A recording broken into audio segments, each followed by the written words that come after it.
প্রবাসী কল্যাণ মন্ত্রণালয়ের তথ্য মতে অন্তত ১.৫ কোটি প্রবাসী বাংলাদেশি বিশ্বের বিভিন্ন দেশে রয়েছেন। অবশ্য এর বাইরেও অনেক প্রবাসী বাংলাদেশি আছেন, কিন্তু তার সঠিক পরিসংখ্যান সরকারের কাছে নেই। প্রবাসী কর্মীদের সুবিধার্থে এবং বৈধ পথে রেমিটেন্স পাঠাতে উৎসাহিত করতে সরকার প্রবাসী কার্ড চালুর উদ্যোগ নিয়েছে। এই কার্ডটি প্রবাসীদের জন্য একটি ডিজিটাল পরিচয়পত্র ও সেবা কার্ড হিসেবে কাজ করবে, যার মাধ্যমে তারা দেশের ভেতরে ও বাহিরে বিভিন্ন সরকারি ও আর্থিক সুবিধা পাবেন।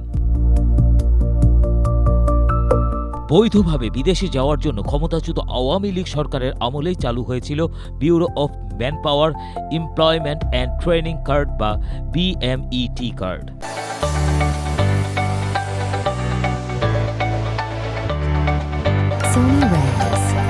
এই কার্ড ছাড়া কোনো শ্রমিক বৈধভাবে বিদেশে যেতে পারবে না।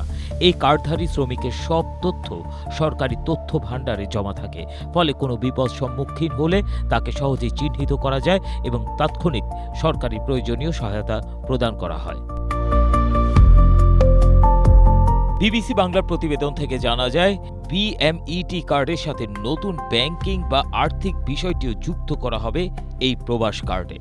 এছাড়া বাড়তি কিছু সুবিধাও মিলবে এই কার্ডের মাধ্যমে। প্রাথমিকভাবে যাদের BMET কার্ড আছে তাদেরকেই দেওয়া হবে প্রবাসী কার্ড।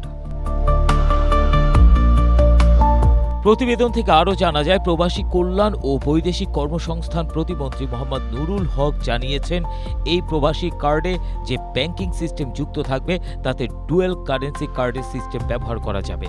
সেক্ষেত্রে তিনি যেই দেশে থাকেন সেই দেশের মুদ্রায় তিনি খরচ করতে পারবেন এবং একই সাথে তিনি বাংলাদেশি টাকায়ও খরচ করতে পারবেন।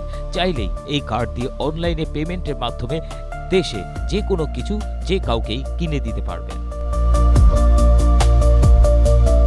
এছাড়াও সরকারের ঘোষণা অনুযায়ী বিভাগীয় শহর থেকে জেলা শহর পর্যন্ত প্রবাসীদের জন্য প্রবাসী সিটি গড়ে তোলা হবে।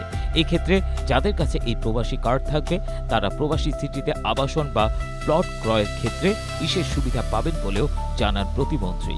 এর বাইরেও বর্তমানে BMET বিমা, আর্থিক ক্ষতিপূরণ সহ যেই সব সুযোগ সুবিধা রয়েছে সেগুলো বহাল থাকবে এই প্রবাসী কার্ডে।